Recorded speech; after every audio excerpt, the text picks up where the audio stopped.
Tonight's shore lecture is going to be titled, What's Wrong with Ishmael?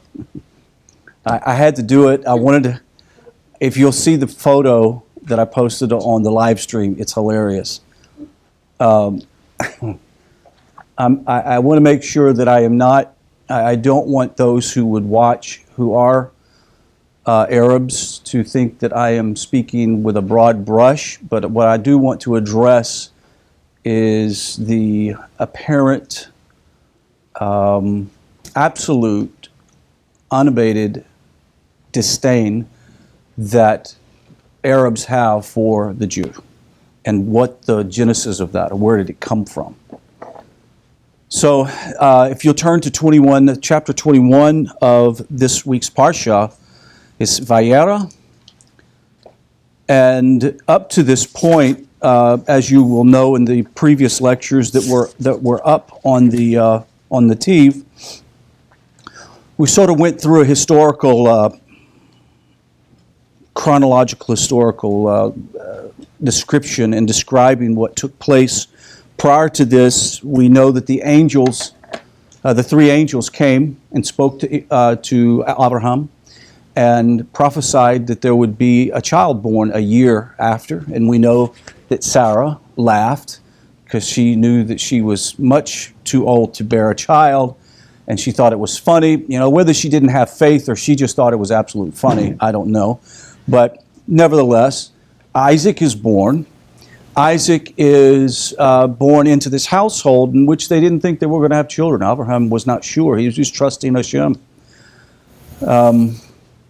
With that being said, it appeared that some really negative behavior began to be demonstrated by Ishmael.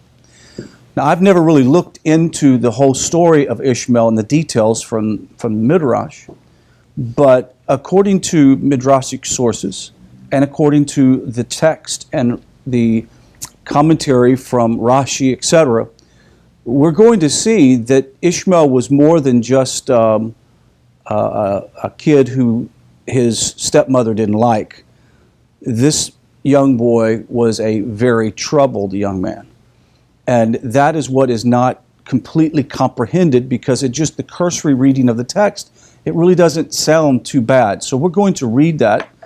And if someone would like to volunteer to read, I would appreciate it. It said, start with verse 9. Start with verse 9 and go to, do 9 and 10 first. Everyone's going to read. And Sarah saw the son of Hagar the Egyptian, whom she had borne unto Abraham, making sport. Wherefore she said unto Abraham, Cast out this bondwoman and her son, for the son of this bondwoman shall not be heir with my son, even with Isaac. You read the text, and the only key word here, and there's actually couple of key words, but the one key word is you see here is he is making sport or having fun. You think, wow, what a cruel thing to kick this kid out of the household and his mother because he's just a fun-loving guy. Well, that's not it at all. Rashi explains that the word here used for having fun is an expression of idolatry. The verse states in reference to the golden calf. It says, they became depraved in Shemot 32, verse 6. Alternatively, it is an expression of adultery, as the verse states, adultery, right. As the verse states, in connection with Potiphar's wife, Potiphar said, to deprave me. You remember when she complained about Joseph, she said, he tried to deprave me. Very same word was used. Alternative is an expression of murder, as this verse states, let the boys get up now and kill before us, Samuel 2:12-14. So this word is more than just a singular sort of monolithic concept. It's more than just idolatry. It's more than just adultery. It's more than a murder. It's a disposition of an individual that paints that picture. If I said someone was an idolatrous, murdering adulterer, you would pretty much know this is the kind of guy you don't want around your children, correct? The Midrashic sources said that Ishmael would taunt Isaac. He would take him out into the woods and play around with him, just goof off with him, shoot arrows at him, taunt him, all over one issue: inheritance. Inheritance. Why? Because Ishmael says, I was the firstborn son. You're Johnny come lately. I should get the full inheritance of my father. And you know what? He may have had an argument, but the problem is Ishmael's mother was not the main bride. She was a concubine that lived with him. Surely he would receive some type of blessing and inheritance. But the reason why that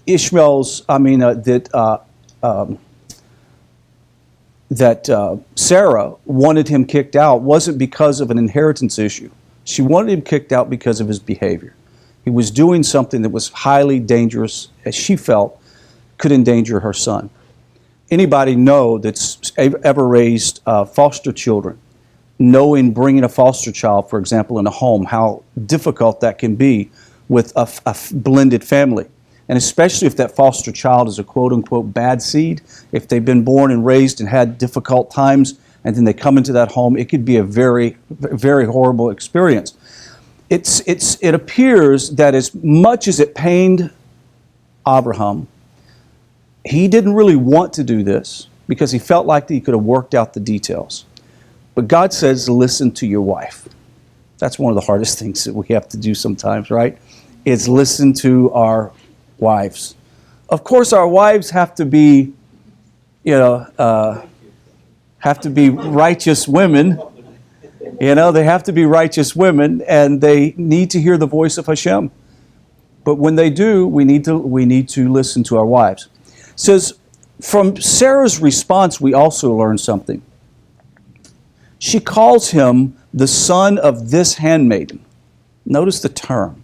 Sort of a derogatory term, not son of your wife, your other wife, son of your concubine. No, son of this handmaid. Basically, she's saying she's not worthy to really be considered part of the whole family system. It says to share the inheritance with anyone, especially my son. You're going to have my son share his inheritance with this handmaiden's son. So this is kind of the thing that's going on. And that's found in verse 10. It says, and we see that Yishmael used to argue with Yitzhak. Did I say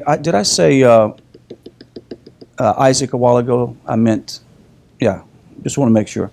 About the inheritance. It said that they would constantly go and back and forth about who's going to actually get the biggest part of the inheritance. Now we know that the biggest part of the inheritance always goes to what? The firstborn son. This was going to be a problem. Let's look at Ishmael's expulsion. Rashi states and cites three opinions regarding Ishmael's wicked behavior: that he was idolatrous, adulterous, and murderous. On seeing this depravity, Sarah made a decision to tell Avraham to get rid of the boy. The son of the handmaiden isn't worthy at all. And according to Rashi, he says perhaps it could be argued that Ishmael's primary sin was his claim to the inheritance. That's been some of the thought. People thought, well, maybe it's because he felt like he's owed the inheritance. His future is to recognize his proper place as a mere son of a handmaiden and not son of Abraham. After harboring this resentment for a period of time, he gave rise to rebellion and murder. Not that he had murdered anybody, but he had a murderous heart. In other words, even though Ishmael had this depraved behavior, it seems at first glance much more serious than the claim to inheritance. The former is the result of the latter. Ishmael's identity crisis actually caused him to degenerate into evil ways. It almost seems to this day it's ingrained in the Arab Ishmaelite DNA to resent the Jewish people because they do not feel that they should inherit and have any inheritance. It seems like that is still there. What is the claim of Hamas? That Israel should be booted out of the land. They shouldn't have a state. They shouldn't own any land in Israel. As a matter of fact, they say on their Hamas website, that they negated their opportunity when they broke God's covenant. Well, what we realized in the lecture 2 weeks ago, a week ago, that God actually made the covenant of the land with Avraham, but God made the covenant to himself, that he would not break it. Meaning, Avraham couldn't break the covenant, nor could his descendants break that covenant. Meaning that the only thing that will keep them out of the land is not living according to Torah principles, but as soon as they will return to that, he will return them to the land. Ultimately, we know the prophets talk about how that they will be brought back to the land in spite of their negative behavior, negative ways. Now, Rashi continues on. He says, he would say, I'm the firstborn, so I should take the double portion as a direct result. They would go out in the field and Ishmael would then taunt him. Based on the above, we can understand the difference between Sarah's reaction to Ishmael's behavior and Abraham's. Ishmael was Abraham's son, so it was more difficult for him to perceive that Yitzhak had actually done anything negative and that he wasn't anything more than he was an heir. He's going to be an heir. He's my son. That's how he looked at him. In fact, Yitzhak was born. Avraham made it clear to God that he would be happy for Ishmael to be his sole heir, saying, if only Ishmael will live in fear of you. So one of the problems that Avraham was seeing immediately, he would have loved to have given Ishmael the full inheritance, but he saw that he had no fear of God, which is a very bad situation. Consequently, the thought of expelling Ishmael disturbed Avraham greatly. In verse 11 says, the matter was bad for Avraham. I want to look at that word bad. I was trying to see if there was another explanation for the word bad. But it says, the matter was bad for Avraham because it concerned his son. Consequently, the thought of expelling Ishmael disturbed Avraham greatly. Sarah, on the other hand, was not the mother of Ishmael, so it was much easier for her to say, the boy needs to hit the road. Now, any mother in this room would know that if you had a son or a daughter who potentially could be hurt or damaged by a 30-year-old child that's living in the house, you would be wanting them to hit the road as well. So do not think that Sarah was being cruel or, what's the word for it, didn't have compassion or loving kindness. I believe that if Ishmael would have had any fear of God and reverence for his father's covenant, there wouldn't be an issue and he wouldn't have been kicked out. It wouldn't have happened. Based on the above, we can resolve a problem relating Ishmael's issues. What is wrong with Ishmael? The problem was tshuva, repentance. This resentment grew to such a place that Abraham had to boot him out of his house.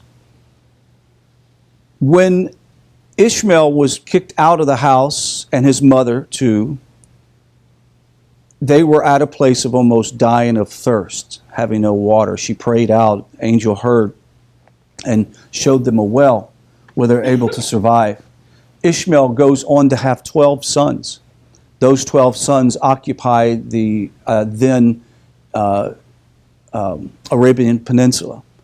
These 12 sons are now the 12 tribes of the Arabic people throughout all of the Arabian Peninsula, and that goes around even all up into Iran and Iraq. These people have harbored a resentment that goes all the way back to Avraham, Sarah, and the birth of Ishmael. This is not something new when Israel became a state. One of the big myths that is propagated, that the only reason why there's stabbings going on in the streets of Jerusalem right now is because they are unhappy that the Jews are occupying their land, their part of the land. No, this goes back to one issue. The issue is they do not believe in the legitimacy of the Jewish people, period. And that as a religion, the descendants of Ishmael have developed out a philosophical and a religious worldview that says that if you're a Jew, you should be dead. You shouldn't be alive. And that has found its genesis and beginnings with Ishmael. Now, what is interesting about this story of Ishmael, later on in the text, when Avraham dies, Ishmael ends up coming to his father's funeral. And it is explained, how did they know that Ishmael finally did tshuva? How did they figure this out? And it's actually revealed in the text. It says, when Avraham passed away, the Torah states that Yitzhak and Yishmael buried him, and this is chapter 25, verse 9. Rashi notes that Yitzhak name precedes that of Yishmael.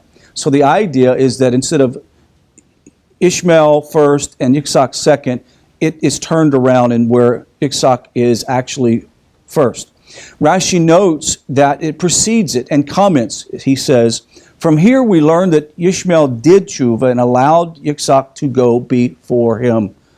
The Talmud in Bava Basra 16b and Midrash in Bereshit Rabbah 29:7 says, however, both state explicitly that Ishmael did tshuva during Abraham's lifetime. This begs the question, why does the Torah inform us that Ishmael's tshuva only after Avraham already had passed away? Based on earlier explanation, the answer to this question becomes clear. Since Ishmael's primary sin, which caused all of the latter wicked behavior, was the failure to recognize that he was not Abraham's true heir. It follows that his tshuva only became apparent when the prospect of inheritance took its stark reality. His father dies and he gets not a double portion. It rests the issue. When Ishmael allowed Yitzhak to go before him, he indicated his concession to the fact that it was Yitzhak who was the true heir, obligated in the burial of his father, and he, Yishmael, were the mere handmaiden's son. With us knowing and understanding the origins of all of the hatred that is in the world against the Jewish people, we should understand its historical significance and where it is actually founded, or we become victims of misinformation. Today, Rabbi Shmuley Pitaka took a camera, and went out on the streets, and there was protesting in New York. And it was a Palestinian anti-Israel protest, and as soon as he went out, they were cursing slurs to him and commenting on how short he was and just denigrating him personally. And this is a society we live in, that people are picking up a cause to delegitimize Israel. And if people really knew the history, they would be a little more cautious about the way they're presenting. The problem is most of these people do not have the facts and they don't know. To cement that, I want to take you to Psalm. Let's go to Psalm 123. 123, and I'm missing one of my Psalms here. Well, no, maybe it's 120. I had 123. Could you see if it's on the printer real quick for me? Psalm 123. These are a series of psalms called Song of Ascent. They were actually meant to sing and chant and to be chanted by the Levites as people are coming into the temple. The Levites would be standing on the stairway and they'd be chanting these songs. And you look at the songs and you realize that these are songs being sung by the Levites for the people coming before God, as if they're coming with a prayer of lament. So say, as we come to the temple, we're here to declare this to Hashem. And I want to read these words. This song of ascent is called, is very specific. And it is about the nations, how they, if they were like the ocean, Israel would drown. This is their commentary. They're saying the nations have come against them. And Psalm 123 talks about how the nations speak evil, they speak lies, they say things that are not true. It's as if they are gnashing on us and pulling our flesh off with their speech. It's very, very dark things. I'm thinking, wow, that hadn't changed since the time of David. David was dealing with the descendants of the Ishmaelite tribes way back then. And he's talking about how the nations conjure up ideas against them to try to destroy them. And it's reflected in several of these Psalms, like from 120th Psalm to 125 or so. You can read them later on. But this one says this. It says, a song of ascent by David. If not for Hashem, who was with us, let Israel declare it now. If it not for Hashem, who was with us, when men rose up against us, then they would have swallowed us alive with their anger. Their anger was kindled against us. Then the waters would have inundated us. The current would have surged across our soul. Then the treacherous waters would have surged across our soul. Blessed is Hashem, Baruch Hashem, who did not present us as prey for their teeth. Our soul escaped like a bird from the hunter's snare, and the snare broke, and we were free. Our help is through the name of Hashem, maker of heaven and earth. These problems existed back then, and they will continue to exist until redemption comes.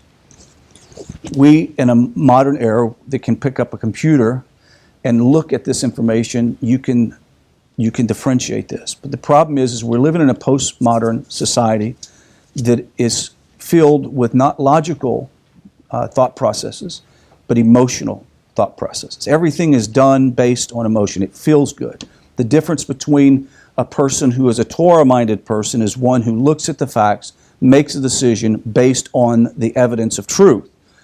The problem is the other side, the non-Torah world, the people that do not want to have God as a covering in their life, they do not want to have to live under the rule of Torah. They're the type of person that says, but it feels right. It just feels right. The reason why people are coming against Israel today is the same reason why they've been doing it for 3,700 years. And that is injustice. A perception of injustice gives you the right to be murderous. For teenage boys to chase down innocent Jewish people and stab them to death, and then be shot, and then the media twisted around to say that Israel is using overhanded or unnecessary force to kill somebody. Can you imagine today if a 13-year-old boy would chase after a group of cops with a knife? Do you think that he would live in Houston? No way, no possible way. But the hypocrisy of the whole world is not based on logic, not based on information, not based on historical fact. It's all based on a perceived injustice, a supporting of this unjust situation for the Palestinian people. And the best thing that we can do in this modern age is to inform people. That's why this class, I feel, is important for us to know what the historical significance is. Where does it have its source? Just recently, when the UN has threatened to make 2 more sites, Jewish sites, Muslim sites, does that not boggle your mind? Yes. Absolutely. So to think that right here out of this text, we can see the beginnings of just a really bad decision that took place when Avraham and Sarah agreed to take this handmaiden on. He blessed Ishmael. Ishmael became a very wealthy nation, but there was a curse that came along with that, and they would always be at war with each other. They would always be filled with violence, and that is who they are as a nation.